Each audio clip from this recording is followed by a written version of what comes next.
So I've got it now.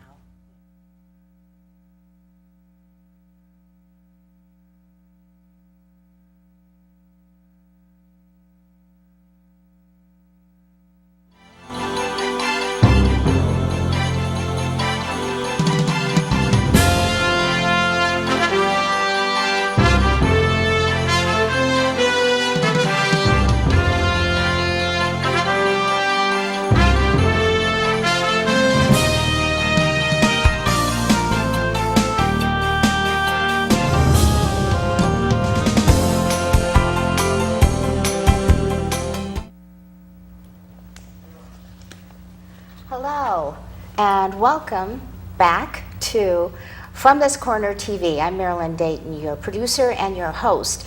It's been a few weeks, and here we are in the brand new studio. I know you can't tell because the background's the same, but this is beautiful. It's in a new location, and we're very, very happy to be here. So today we've got a very special show. We have with us Lighthouse Campus, and they're going to tell you all about the business. I'd like to introduce Kathy Greene, the executive director, and then we have Chris Champlin, special education teacher. Yes. And Laura Reed, who is the coordinator of Levecta Transition Academy. We're going to learn more about what that means in a minute. So what I'd like to do is I'd like to ask you, what is Lighthouse Campus? Well, Marilyn, first of all, thank you for having us on, especially in this new studio. This is so nice to start here. And congratulations to Frank. Well, the Lighthouse, I started in 22 years ago, in 1992. And what I started was a program for children with disabilities and have a community-based program that provided functional academics. And there was nothing else like it in the area that was community-based. And we thought that we had a good idea. We started with an extended day program so that we could extend children's programs during the day, have them out in the community, go to all different places, get to know what their community is going to be like when they're adults. And what we found was the more repetition that we did out in the community, it would decrease any anxieties that the student had. It would increase appropriate behavior. And also, the added plus was the community, it broke down barriers. So the community felt more comfortable with some of our students when they met them and would interact with them. And it was a win-win for all of us. And then from there, we started a day program for adults with developmental disabilities. And then from there, we became approved as a special education school. And it just grew and grew and grew from one seed, as many programs do. But it was an idea that was planted when I volunteered at the Little White Schoolhouse at the old Mystic Oral campus up in Mystic. And it just grew from there. And we were lucky enough to have so many nice people to help us along the way, like many businesses that reached back and helped us grow and grow and grow. So that's where it started.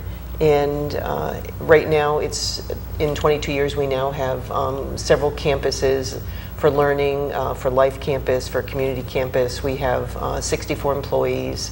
We have sites in Groton, Niantic, and Norwich. We have an art gallery. In fact, there's a student art show this evening. It's so nice to have.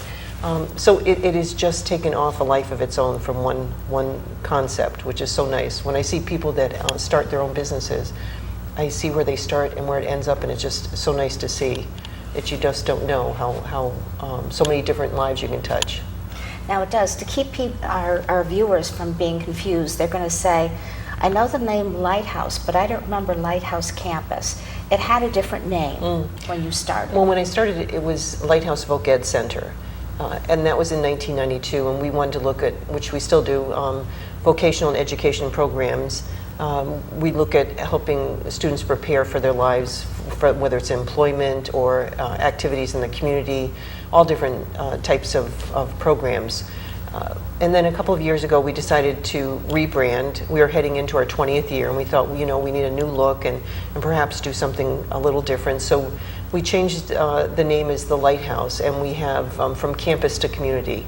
So we have the 3 campuses that provide the beginning steps of learning, and then the Life Campus is for transition programs, and the community is for those that are over 21 that we provide services for.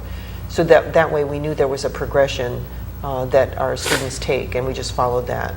So you actually start from age 6, is that correct? Well, we usually closer to 7, and then we have students up to 21 years of age, and then we also have programs for adults after 21. Okay. How do you find your do you call them clients, students? Well, the students usually they're referred to us from school systems. And over the years, we've gotten to know the schools. They know our reputation for the quality programs we provide, and because we're community-based, they especially like that because we can use the community along with the goals and objectives the student has, and just enhance that in the community. They can learn how to take a bus. They can go to the store. They can, order their own food, go have lunch out. All those things that, again, we're preparing them for adulthood so that they have better skills of being a little more independent, advocate better for themselves. Those are so important and in the community because things are not in institutions anymore. Our students and adults are out in every area of the community and participating, and that's so important. And I'm going to ask you some questions a little bit later in the program about the trends that the changing trends over the years and how things are different now and where they're going. Yeah. But first, I want to give Laura a chance to talk a little bit. And now, can you tell me what Lavecta Transition Academy, what that means, where the name comes from? Well, Lavecta kind of came from a play off of, shortening Lighthouse Voc Ed Center and then TA for the Transition Academy. And then we kind of, put the I in there because it is about living. And also a lot of our students, they have different needs and they didn't necessarily want to be, associated with, thinking that they're part of a program that, serves individuals with much more severe disabilities. Now, what is the age span that you work with, or is it the entire age span of 7 on up? Nope. The Lavecta Transition Programs primarily works with individuals in high school and through adulthood. We originally just started with a transition academy that was located in Niantic, Connecticut, and the Transition Academy, really the goal was to prepare individuals for the next, phase of their life. The goal was to be able to transition them to living on their own and help them obtain the skills and abilities that they need to be successful. And then we ended up shifting a little bit because we had also students that, needed kind of help in college specifically, that they needed some additional support and they just weren't quite ready to live on their own. So that's when we developed a program in Norwich for students that was kind of like off-campus housing. And then again, following, the needs of our, participants, there really weren't a lot of housing options for individuals after they graduated or, they were ready to live on their own. They didn't want to go back home and live with their parents, but they couldn't necessarily afford to live completely on their own, or they needed some additional support. So that was when we developed our program in Groton, which is for individuals that it's kind of a shared living environment, and they live together and they receive limited services through us as, they're all working. Some of them are also going to school, but, they're continuing kind of on their own. So the next phase for them. That's really great, because you're, when you first think of this organization and you've still got the other name in mind, vocational education, you don't think about beyond the education, although the education continues, of course, because it's life education, adapting to living on your own. But I think that's quite amazing. How long have you been with the organization? I originally started with the organization when I was in my undergrad in college. I started 8 years ago. And so I had actually started working in the school sites and I was most interested in those functional skills and the transition skills. And so I eventually shifted into the transition programs. Wow, that's amazing. It is, I have to tell you, she's being very nice because they do, no, the programs that we're so proud of, these programs, is we started in 2005 with just a Summer Friends program for those that are extremely intelligent on the spectrum, and they were high school, middle students, and that program has just blossomed. Every Friday we also have that program, but Laura's program does workshops continually in all areas of their lives. They have evening programs, and evening programs not only for the students, but now we've gotten so many calls from adults in their 30s and 40s that are very intelligent on the spectrum to have a peer group. And we have those programs. We have the After 21, we worked with Riverfront Children's Center.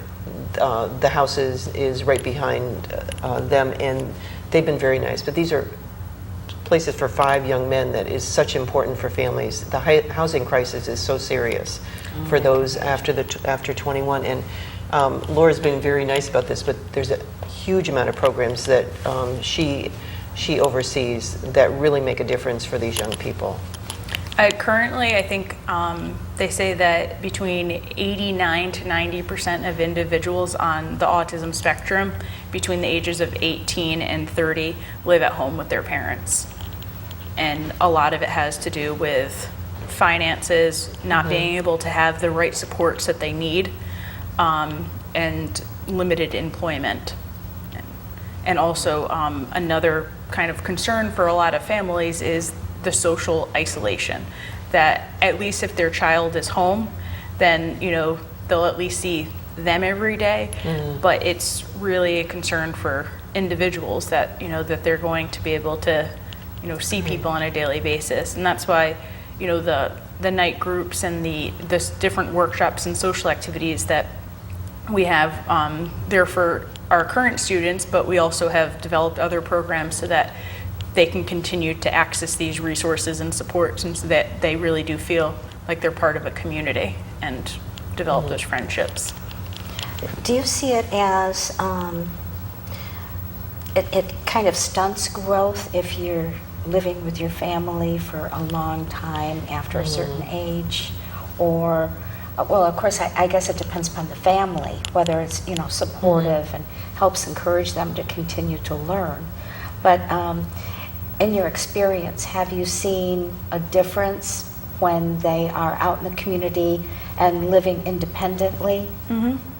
One of the things that a lot of times when a student first starts coming to us, a lot of times they're initially hesitant because it's change. It's something different and it's something that's new. And a lot of times the first semester they're living in one of the programs, they want to go home on the weekends, or they want to go home, and it slowly starts to kind of transition to them, me almost having to say, yes, you do have to go see your family for Christmas. That they really, that they really do, eventually they really like that sense of independence and that ability to assume their own self-responsibility, because, a lot of what all of Lighthouse is about individuals being able to, self-advocate and to be able to make the choices that they want to make and to be able to live their life. So a lot of what we do in the program is, they identify the goals that they want to work on, and, they progress monitor their goals, and they're accountable for their goals. It's not, me telling them this is what you need to do, but, the goal is for them to be able to identify what it is that they need to do and want to do. Wow, I love that. I know, isn't that wonderful? Yeah, it builds strength of character and that independent thinking. And, usually, I look at this as a grandparent, as a parent. If I had a child or a grandchild who had some kind of disability, and of course, disability is a catchphrase for a lot of things. Even something as simple as a child who has trouble focusing in school. It's not really a disability, but it could be, because it could affect their grades and that kind of thing. We do have a tendency to be a little bit too helpful in helping them make their minds up with things. And what I love about what you do is you let these people know that they have choices and that they can look at their options and make their own decisions. I think that's amazing. It really is. That's terribly important. It really is. And we don't enable because the world out there, they have to make decisions, and we want them to be able to have the ability to make those decisions and figure out what is the best choice. And again, telling them what to do all the time is not going to work. Yeah. From the very time we get them when they're as young as 7 or 8 up through after 21, those are important decisions. Their families are not going to be there forever, so you want to make these transitions while things are positive and people are able to be there to support them when they have questions. So it's really, really a wonderful program. It is. Now, Chris. Yes. Hi there. How you doing? I'm good. I've not been intentionally ignoring you. No, or it's anything, fine, it's because fine. you have a very important job too, Yep. as a special education teacher. Now, tell me. I'm going to backtrack a little bit. Okay. How long have you been there and involved with the organization? I'm finishing up my 6th school year with Lighthouse. I started in 2008, and I just kind of came in as a summer school teacher. It was supposed to be a 6-week gig. I never thought that I wanted to do special ed. I had just got my certification to be a social studies teacher, and I ended up liking it. So I went back and I did my master's in special ed. Now I'm doing my 6th year in educational leadership so I can be a certified school administrator. And I've been at Lighthouse ever since. It just kind of evolved. Wow. So I took a different turn than I thought I would in life, but it's definitely turned out for the better. I'm so glad. Now, tell me some of the things that you do. Well, in my position at Lighthouse, I am the teacher at our Annex location, which is in downtown Nyack. So we're right in the community. We're near area businesses. It enables us to use the community as an extension of our classroom, which is something that the students really need in terms of their educational programming to generalize their skills across different environments so that they're not just learning how to count coins at a desk.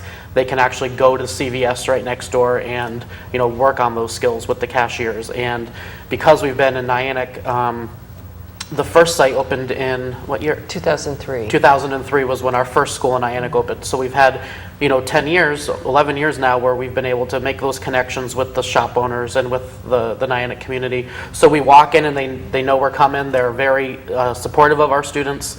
They interact with them appropriately, and they make sure that they let the students kind of take the lead and jump in when they need to. So it's definitely a good relationship that we have with the Nyack businesses. At the Annex, we predominantly have elementary and middle school age students. We have another site on Main Street for high school to age 21. There's a little bit of overlap with some of the age groups, just depending on the individual student and what needs they have. When students come to us, we really try not to fit them into any kind of a box. We design an individual program based on that particular student's needs. So we have approaches, we have interventions, we have things that we kind of pull out of our pocket, but we don't try to make every student do the same thing, learn the same way, follow the same behavior plans. We really design things so that they are individual, which is what you should do anyway. My job, I oversee all of the academic programs and I oversee the paraprofessionals. Each student has their own one-on-one, or in some cases a two-on-one, depending on their needs. And we just really work on functional life skills, functional academics, and whatever it is that the parents or the school districts have identified that the student really needs to focus on. It's an intense program. We can have up to 30 students.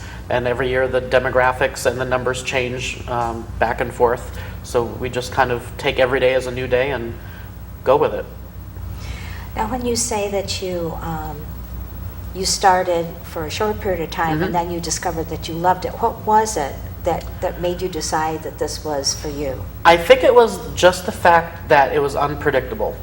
You never really knew what you were walking into. You can predict some of the students' moves, but there's definitely moves that you can't predict. you really feel like you're having it's a team effort. You're interacting with the different paraprofessionals, with the outside agencies, with the school districts. It's a collaborative effort in many cases, and you really got to see the progress that the students were making. The fact that you were able to work with a student who was 12 years old and still drinking out of a bottle, and eventually getting them to drink from a cup for the first time, or finally teaching a child how to read.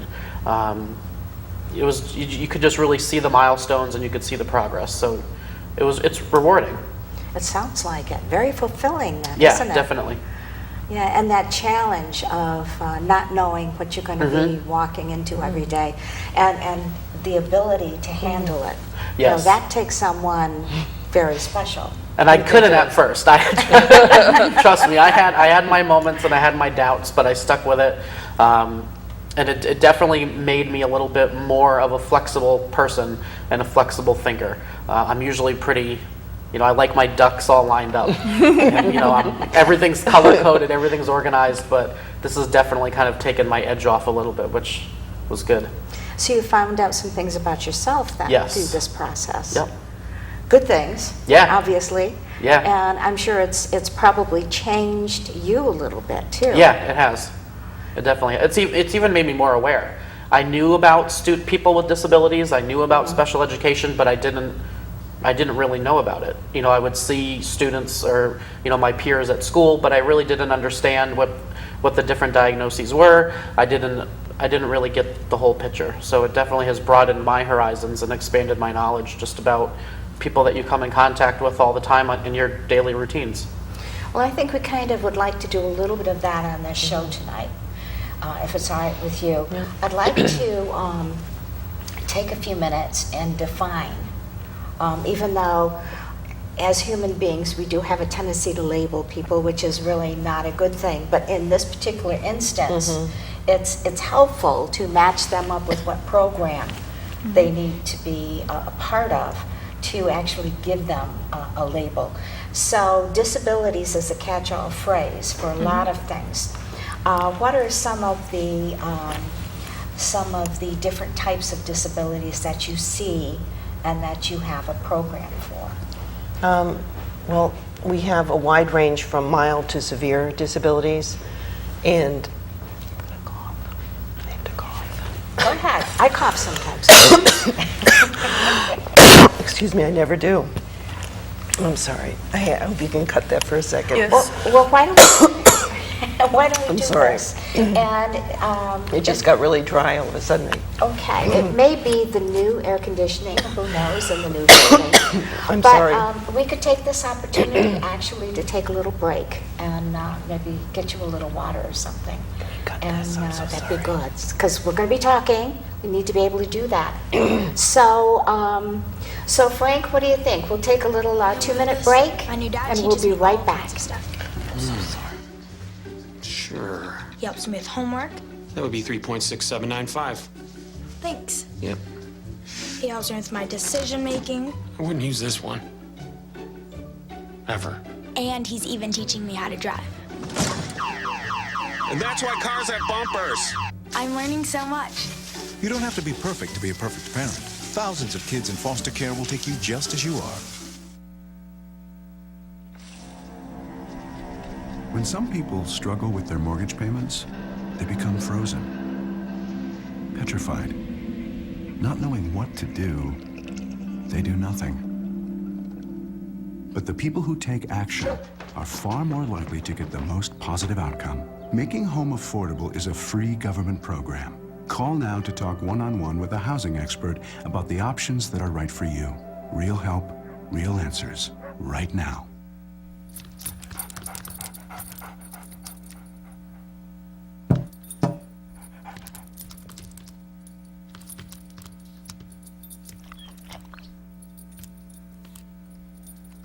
There's a shelter pet who wants to meet you. Meet one today. Visit theshelterpetproject.org. Adopt. Up, college is hard. Down, those books are heavy. My sport is football, but my passion is education.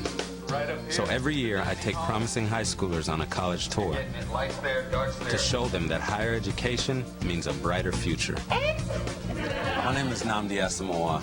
I don't just wear the shirt, I live it. You can be a reader, tutor, or mentor too. Take the pledge at liveunited.org/volunteer. Do you wear this?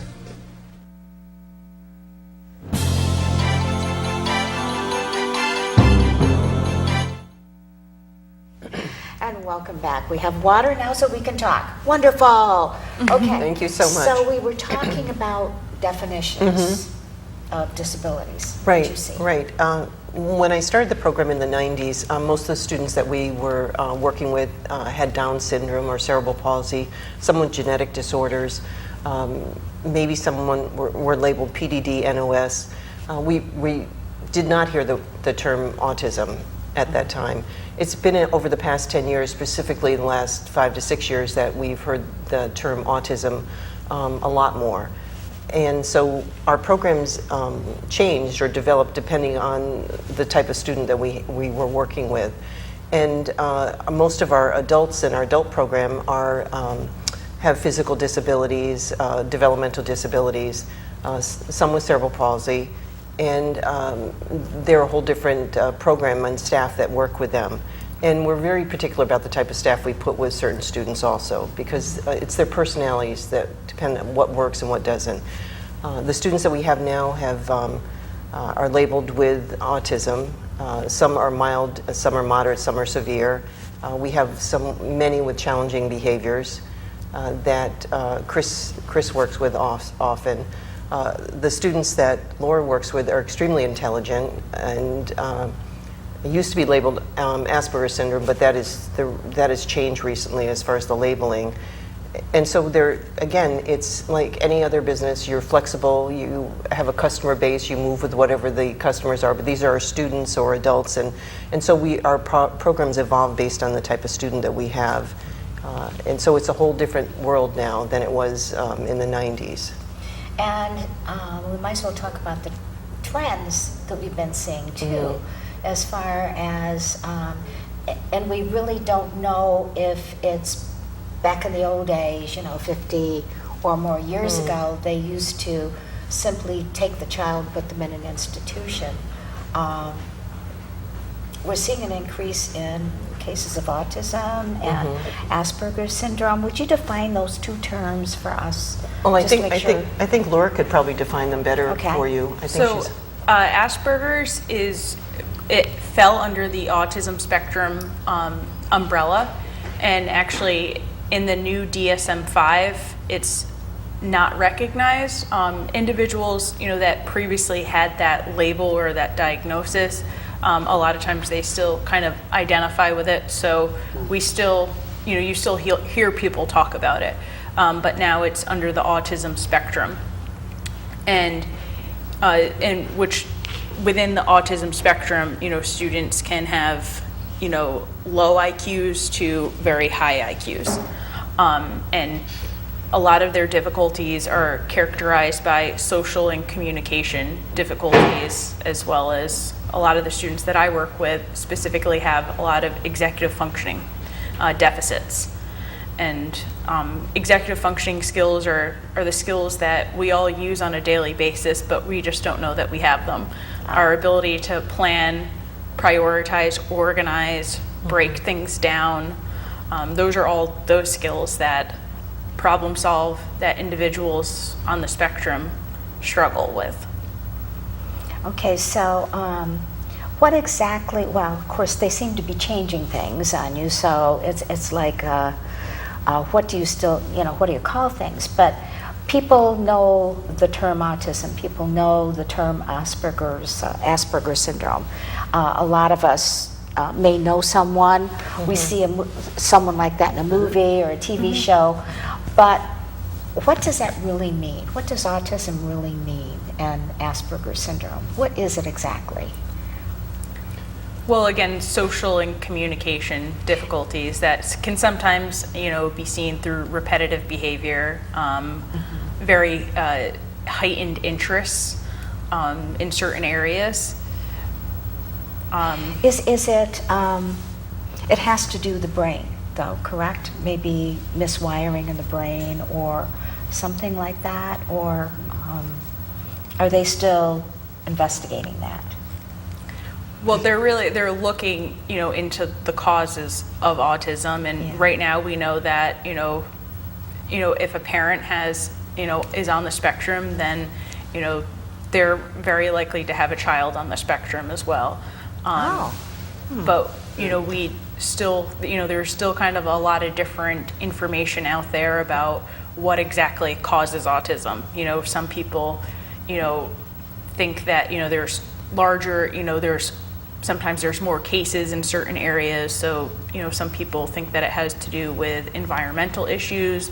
Other people think that, it has to do with the food that we eat.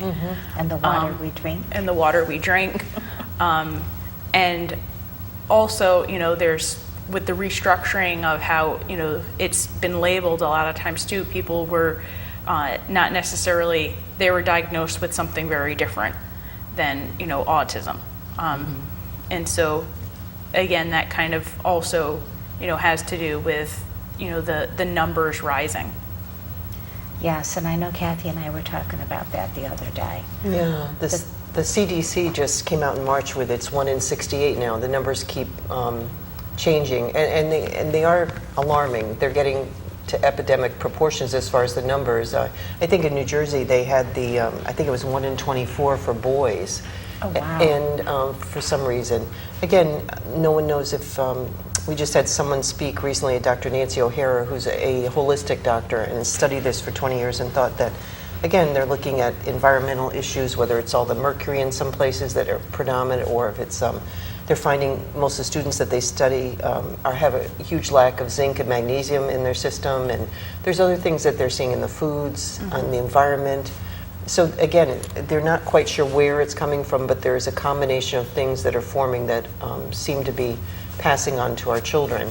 And so the numbers keep growing. So one of the things that society is going to have to look at is where are all the guys with autism with this label, where are they going to live someday? What are they going to do? Where are the places that they're going to have to be productive citizens? The numbers are in the hundreds of thousands that are going to be needing living arrangements and jobs and some kind of supports, financial supports. So it's a growing trend that I don't think we discuss enough to figure out what are we going to do with this? How are we going to handle it? There's different places around the country that are trying different models, but nobody's come up with a model that we could use across settings that can be replicated. I know you're having Autism Speaks On soon, which is great because they're really seriously working on how do you replicate these programs to make them useful for everybody. In the coming decade, there will be 500,000 individuals that will be with autism that are going to be reaching adulthood. And currently in Connecticut, individuals that have average or above average IQ, there are very little resources specifically available for them. They can receive some services through the Bureau of Rehabilitation Services, but not really ongoing support. And there's also in Connecticut, there's a DDS autism waiver program that's for individuals with average to above average IQ that will help them with certain areas of their life. But the wait list right now is at least 5 years. So, it's really important that individuals that, even though the wait list is that long, that they put themselves on the wait list and that their families, work to do that, because it's important for everybody to see.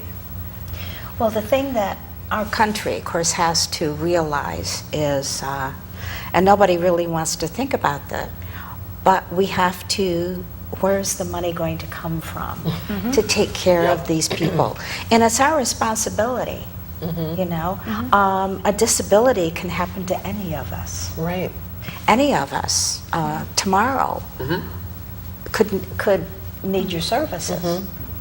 And I know I was talking about a friend of mine who had a young man who had a stroke during some surgery, and he's fighting to get his normal life back, and he's doing it. There are services out there that help him, but something. We have to start going back to the old days where we took care of each other.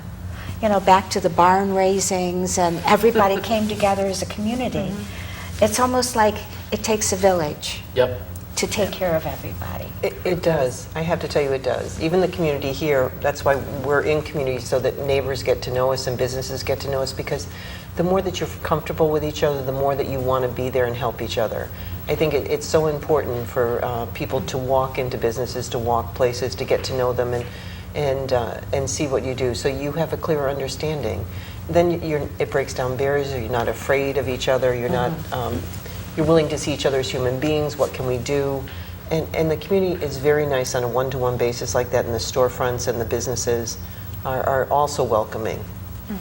And that's one of the things that as a society we need to start trying to figure out, because when a child with a disability is in school up to age 21, there's many supports that are available to that student between the school, the related services, the private providers. But often once the child reaches age 21, the services that are available to them are very limited. The funding isn't there. It's a wake-up call for a lot of families to realize that they had all these supports and all these people working together with them through the first 21 years of their child's life, and now all of a sudden, nothing. If they don't qualify for DDS services, but they still have areas for improvement in terms of social communication, interacting with others, employability skills that still need to be developed, they're kind of just left out to dry, and it's tough. That is tough, and you know what? It's wrong. Yeah. As a society, it's wrong. It's really wrong for these families, because Chris is right. After 21, these families still have to work, they still have to make a living, they still have to do things, and yet their child cannot stay home alone. So they need programs that not only the day, an extended day, because these are the services that these families need, so that they don't have to get state aid. If they have to take care of their child at home, then they would have to quit their jobs. All these services that they would now be needing from the state, which they shouldn't have to. They've also kept their child at home and taken care of this child, not asking the state for any help. But I think that, especially when times are bad right now, services keep getting cut and cut and cut. And usually it affects people with disabilities, because I don't know if their voices are heard enough. I don't know if people are advocating enough for those things. And Chris is right, these families really do need more support and help. And they don't realize after 21 how much disappears for them. So it's very difficult. It is. One of the things that that we've been doing this past year, we've been having monthly conversation topics that Kathy has put together that we've been having in our Groton location, and they've covered a wide variety of topics. Our next one will actually be covering, kind of those next steps, transitioning into the community, and and looking at those supports and those resources and how we can work together to make things work. And we've had a lot of different conversation topics, but again, it's we have to work together as a community and to be able to give those resources, and share those things. And right now, we're not in a recession, so to speak, but it's still tough surviving. It's still tough for people, It's very tough for people. Every day you see businesses go under, which means those people then have to get back in the workforce, and it's just tough out there. And they can't think beyond themselves and their immediate needs, let alone think about somebody else. But something's got to change. Definitely. somewhere. The employment piece is it's a large need. There's not enough jobs right now for those that are not disabled. People that have college degrees are having a hard time finding employment, and we're working with our students to make them independent, to give them employment skills, to train them in some kind of a trade. But it's very hard for them to go find a job so that they can earn a wage to support themselves, because they have some of those social deficiencies. And Exactly. it's getting people to accept the fact that these are skilled individuals. They can do something. They can earn their own paycheck, but they just might be a little quirky, and you just have to be a little flexible, and it's okay. So it's just broadening that acceptance and the awareness to give all these individuals, once they graduate, a chance at a job. And everyone has value. Everyone can contribute in some fashion.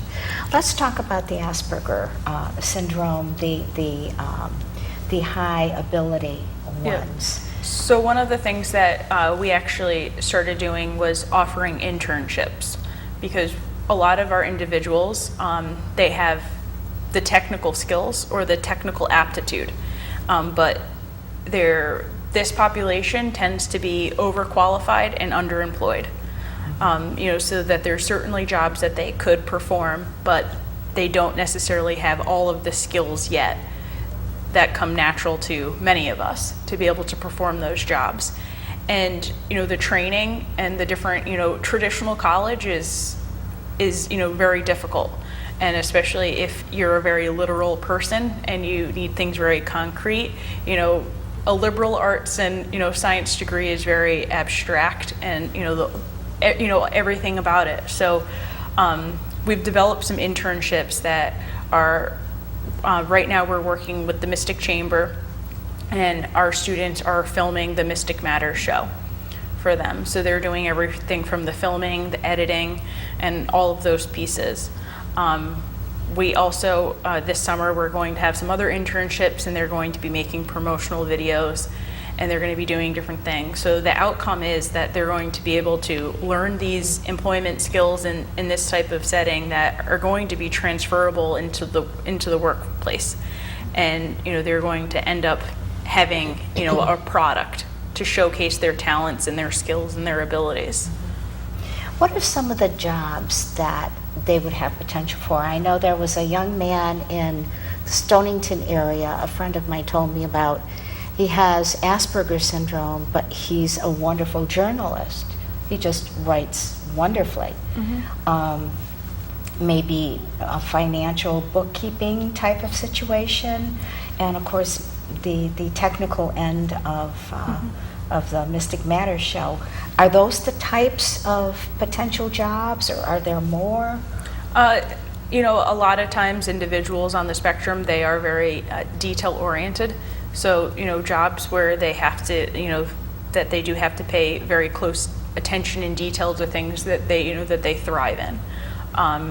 A lot of the students that we currently work with right now, they really have a lot of the technical skills. Some of the students, they, on their own, they have taught themselves how to, program video games, and they have taught themselves how to, build websites and do programming and, troubleshoot, with computers and all of those components. We've also worked with students that, are going to be transferring into an engineering program.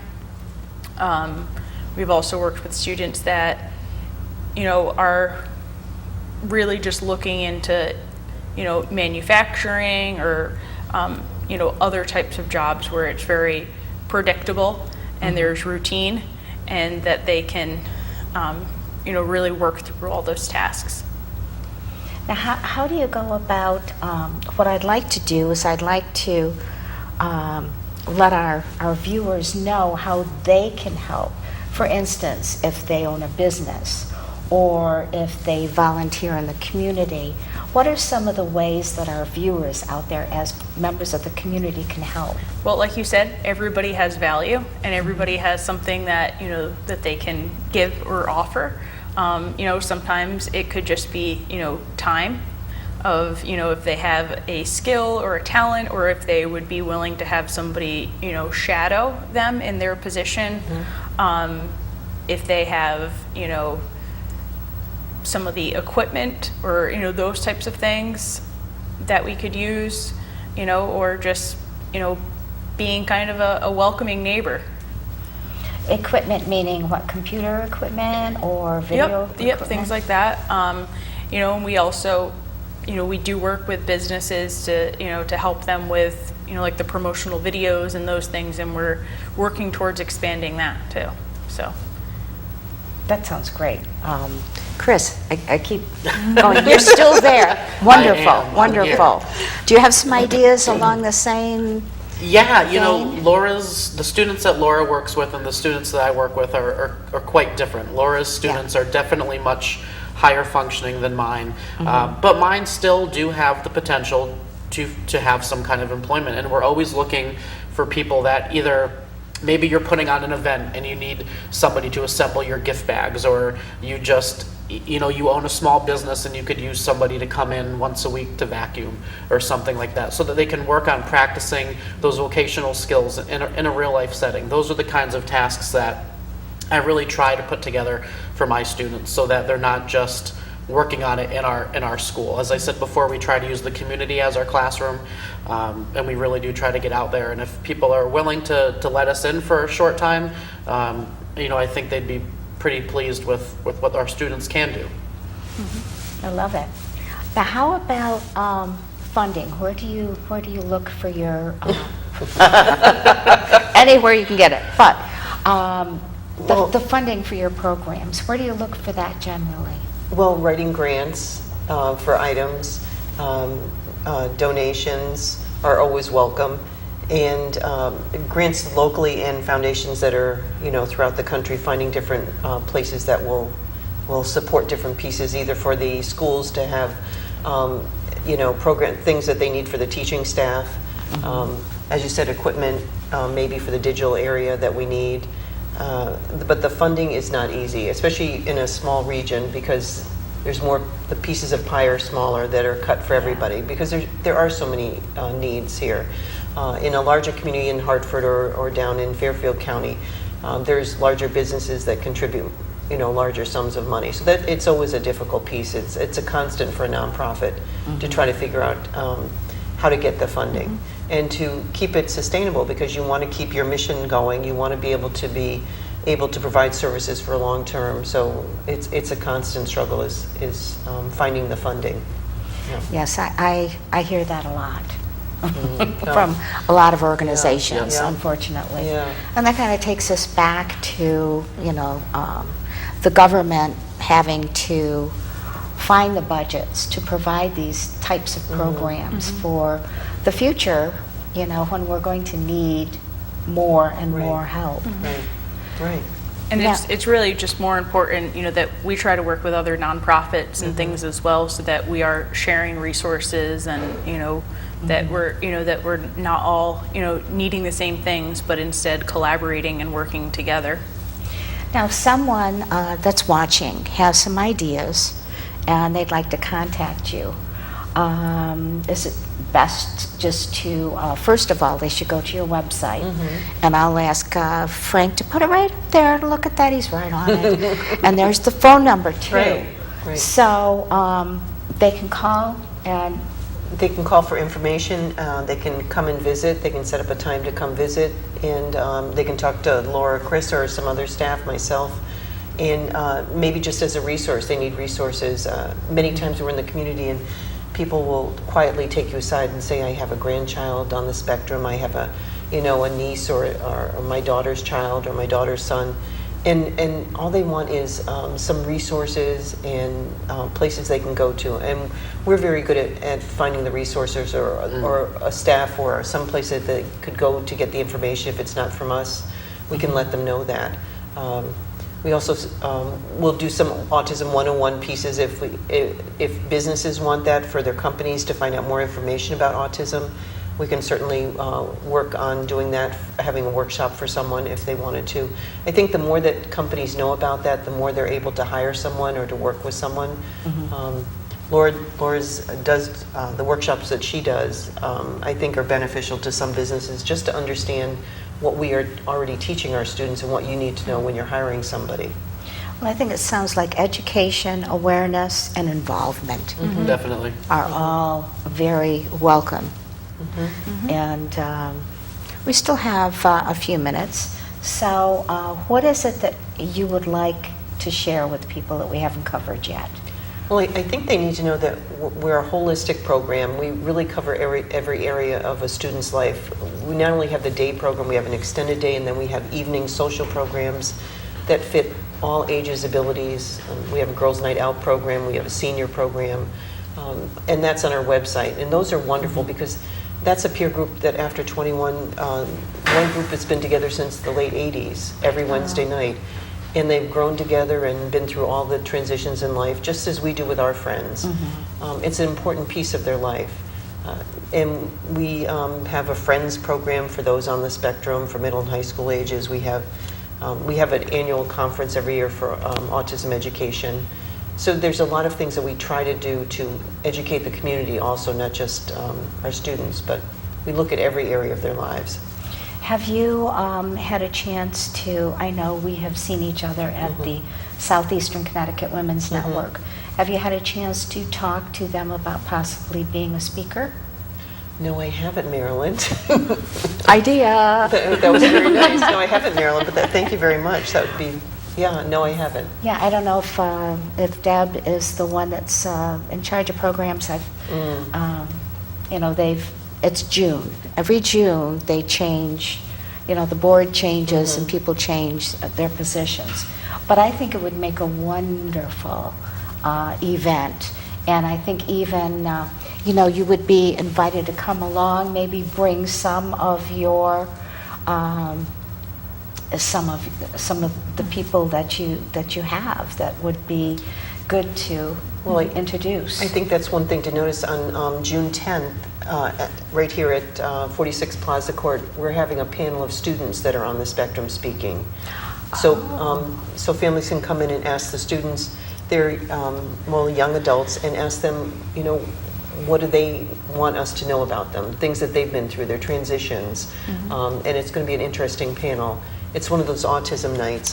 Next Tuesday, Laura's going to be speaking about transitions at the autism topic night also, so people can go on the website and find out about it.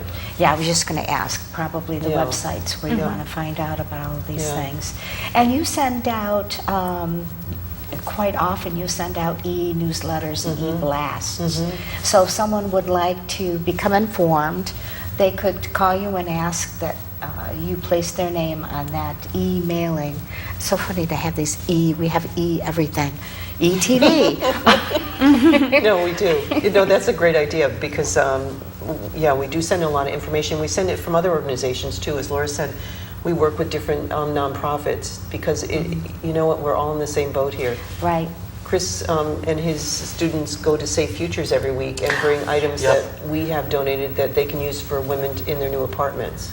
Wonderful. Yeah. I love Safe Futures. They're great. They've been My on our students show. work to gather items, wash them, clean them, package them. They deliver them, and then we also pick up all of their leftover things or things from past seasons because, like us, they have limited storage, and my students load them into the van, and we go and we donate them to other agencies that need them. So we just kind of keep that circle moving, and it's good for our students. It's good for their organization. It's a good partnership to have. Absolutely.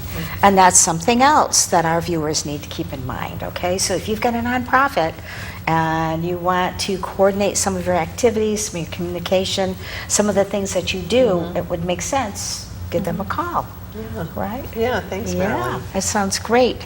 Well, I've got a couple of little announcements to make in our last few minutes here.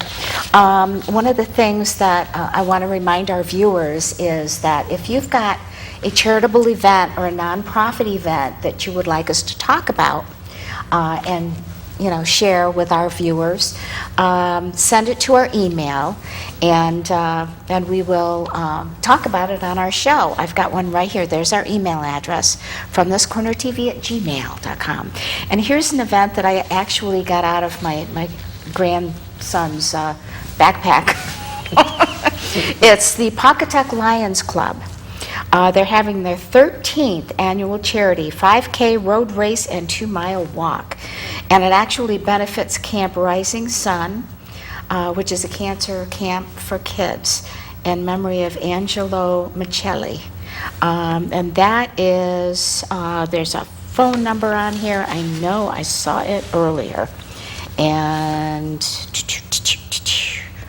Okay, hey, they do not have a phone number. You know what you need to do is contact the Lions Club of Pawcatuck. Here's their website, www.e-clubhouse.org/sites/Pawcatuck CT. There you go, okay? So that, once again, is on Saturday, June 7th. Sounds like a great thing. It starts at C.C. O'Brien's Pub. Hey, maybe it ends there too. Anyway, we've got some new shows coming up that I'd like to tell you about.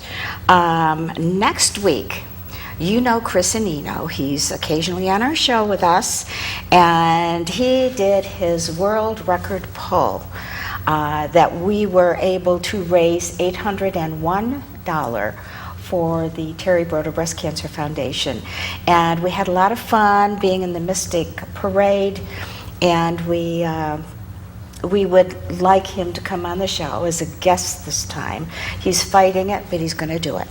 And we're going to have Don Swope also co-host with us. And we're going to show some of the short video that was done by MYS TV of his poll, which is amazing, an amazing thing. And we actually have a little bit of a video of the Mystic Parade too. That's kind of, I don't think, yes I am, I'm in there. So that's okay. And you know, we've got some interesting shows coming up. We talked about the Alzheimer's, or the Autism Speaks. We will have Alzheimer's on too.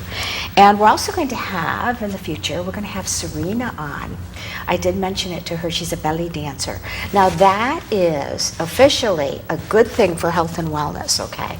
So she's going to be on our show too. So we've got some interesting things coming up. And you can always go to our website, which is fromthiscornertv.com. And we've always got them listed on there. So we had a very good show. Thank you so much for being on. I think it's a wonderful thing that you all do. It's amazing.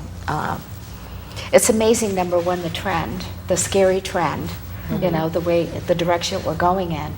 But I think what you have done in 22 years is pretty darn amazing.